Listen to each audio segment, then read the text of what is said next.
So, ang Kawasaki. Grabe ang Kawasaki.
Ayun nga,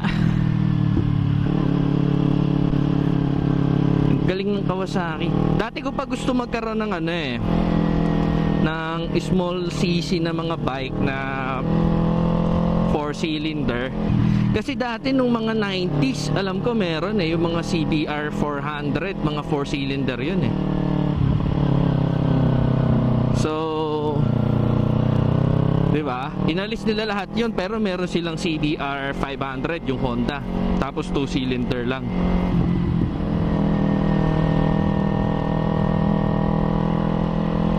Tapos ngayon yung Kawasaki gumawa ng Ninja 250 na 4-cylinder, inline 4. Tunog talaga buong buo. So yun naman talaga yung number 1 doon na gusto ng mga tao, aminin nyo na, yung buong tunog ng 4-cylinder. Next na dyan yung, syempre may mas power, syempre 4-cylinder na yan Hindi ko lang alam kung mas mabilis yun kasi 250cc. Sana ginawa na lang ng Kawasaki. Ito lang yung komento ko doon. Since meron silang 250 SL, yung Kawasaki, tapos inalis na nila yung Ninja 300 kasi meron ng 400.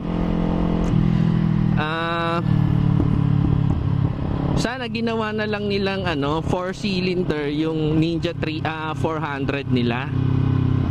Tapos pinabayaan na lang nila yung Ninja 250 SL tsaka yung Ninja 300 sa yung kung anong state ban meron yung bike na yun, mga bike na yun ngayon.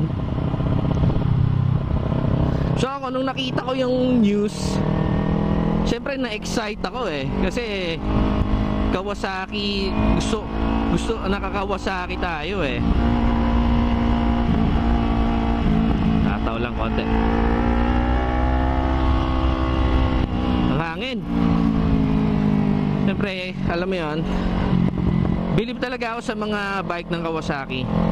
Kahit na yung super dream bike ko talaga yung Honda CBR 1000RR, bilib talaga ako sa mga bike ng Kawasaki. Kasi yung looks nung mga bike nila talaga pinag-isipan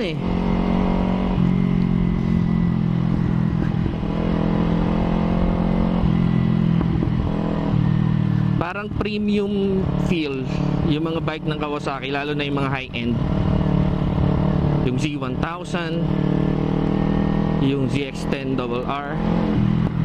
sobrang premium nila tingnan. Kapag ka nakakita ka ng 1000 cc na Honda, yung CBR 1000RR, tapos natabi siya sa kunyari sa CBR 500, tapos kunyari same paint scheme sila, yung Repsol paint scheme na gusto ko, sa malayo parang magkamukha yun eh. Oo, mapapagkamalan. Pero yung Kawasaki talaga, yung mga bike nila talagang grabe, ang ganda.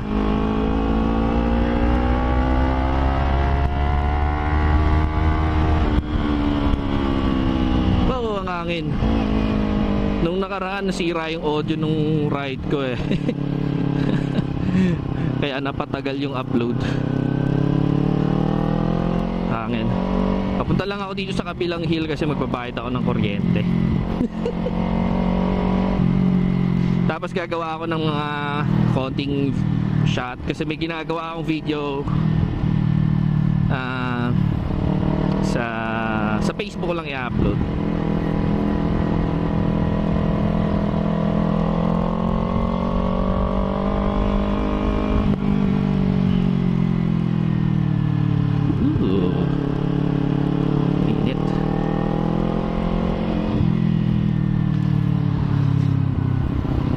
Tapos yung may isa akong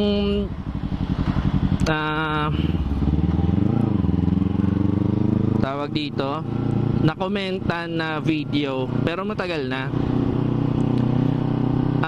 Nag-test ride siya ng 400cc na bike, yung lumang CB 400. Tapos nag-comment ako doon. Ang sabi ko sa kanya, sana ibalik ng mga motorcycle companies yung low cc small bikes na 4-cylinder. Tapos ang sabi niya sa akin, pag ginawa daw yun ng mga kunyari ng Big 4, yung Kawasaki, Yamaha, Honda, ginawa nila yun, bababa daw yung sales nung malalaking bikes. Sabi ko sa kanya, hindi bababa yung sales nun, kasi iba pa rin yung big bikes, yung malalaking 600s, 1000s cc bikes, iba pa rin yun. Kahit na 4-cylinder na yung Kawasaki Ninja 250 na in-announce ng Kawasaki, still 200cc pa rin siya. Mas may power, mas may speed, mas may torque, mas maganda yung tunog, pero still 200cc pa rin yan. So kung yung tao ang habol lang ay yung tunog, ede baka bumaba nga talaga yung sales ng ng malalaking bikes. Pero syempre hindi naman lahat ganun eh. Kamukha ako, gusto ko papalaki yung bike. Ayoko ng alam mo yun, yung 150cc bike sa akin wala na eh, parang cute. So yun lang yung kwento ko dun sa yon, yung nag-usap kami sa comment box niya. Hindi bababa ang sales. Actually mas maganda nga lahat 4-cylinder na kung pwede lang eh. Diba? Teka lang, magbabayad lang muna ako ng kuryente, tapos tuloy natin yung ride. Medyo malayo kasi bayaran ng kuryente dito sa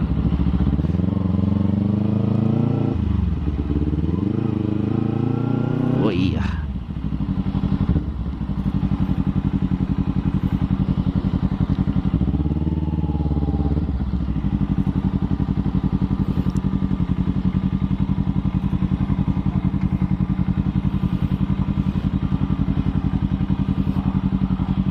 Tabihan natin itong malalaking bike, baka banggain ako nitong mga scooter. Wah.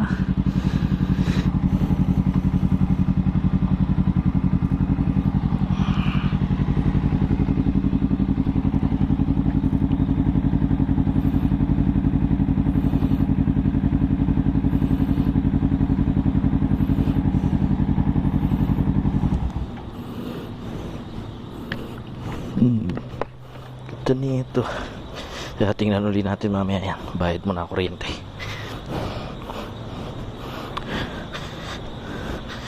So, ito yung bayar. Bukas ba? Tayo na sarado pa yata.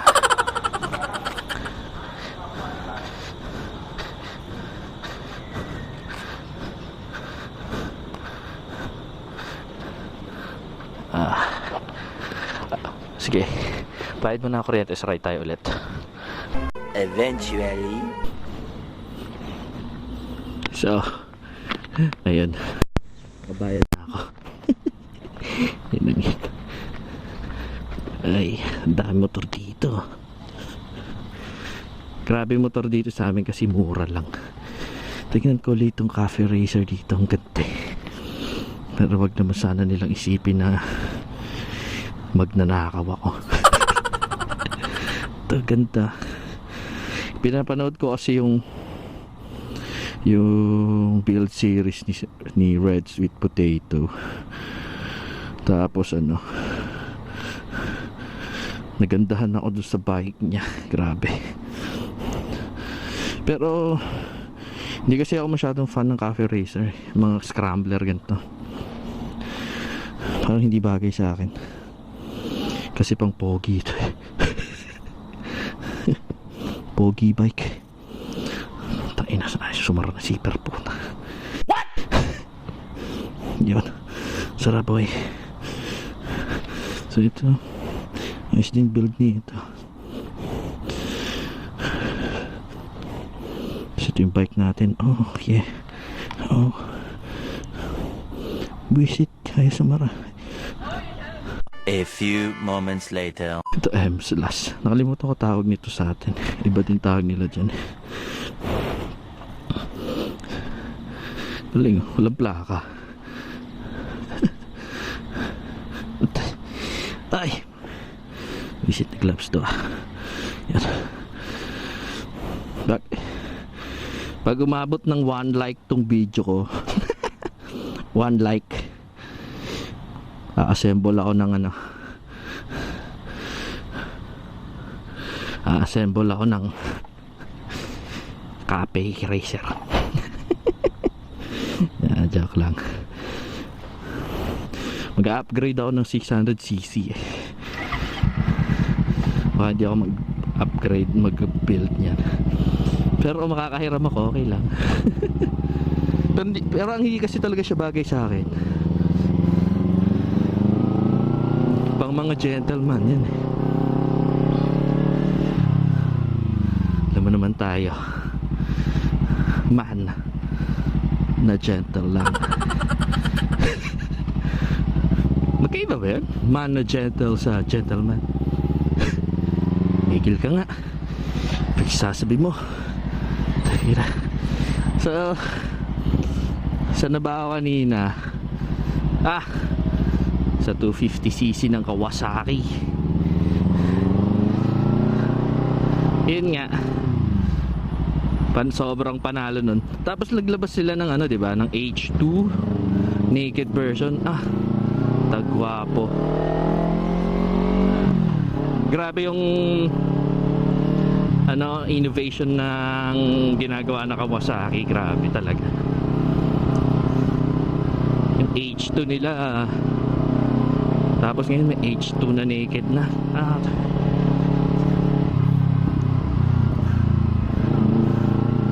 Pero kung ako tatanungin nyo, kung bibili ako nung 250cc na 4-cylinder, siguro kung unang bike ko yon, kasi beginner bike naman yun eh, 200cc, 250cc, pang mga beginner bike.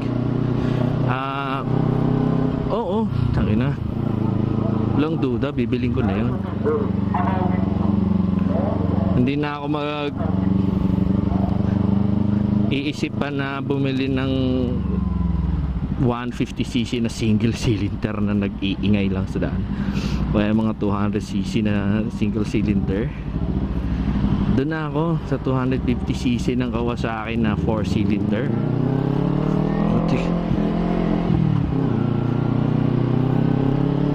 So sana lang lang, yun nga, ang conclusion ko lang dyan, ang sana ginawa na lang ng Kawasaki is ginawa na lang nilang 4-cylinder yung 400cc nila, tapos pinabayaan na nila yung 2-cylinder sa 300, tapos iniwan na lang nila yung Ninja 250 SL.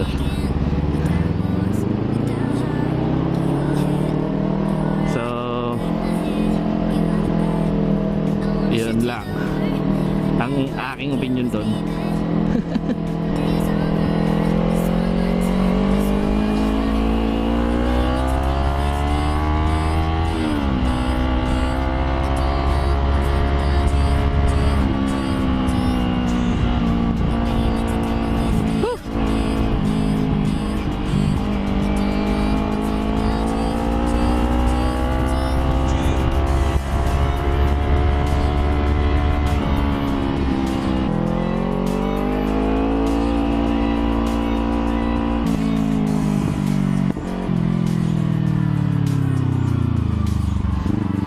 Mga guys, yun lang ang aking opinion sa 250cc na Kawasaki na 4-cylinder.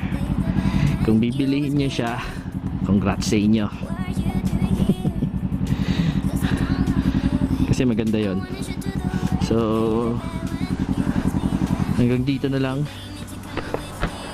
hanggang sa next ride mga boys. Peace. I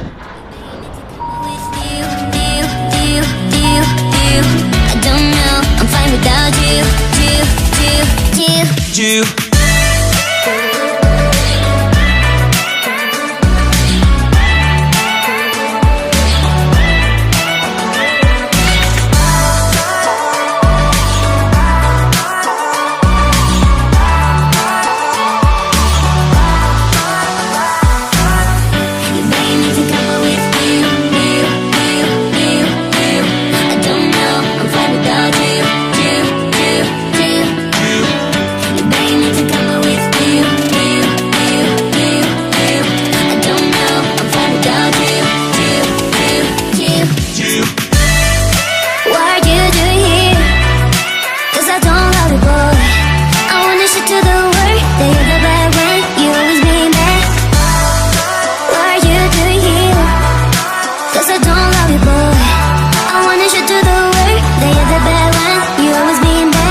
I don't love you, boy.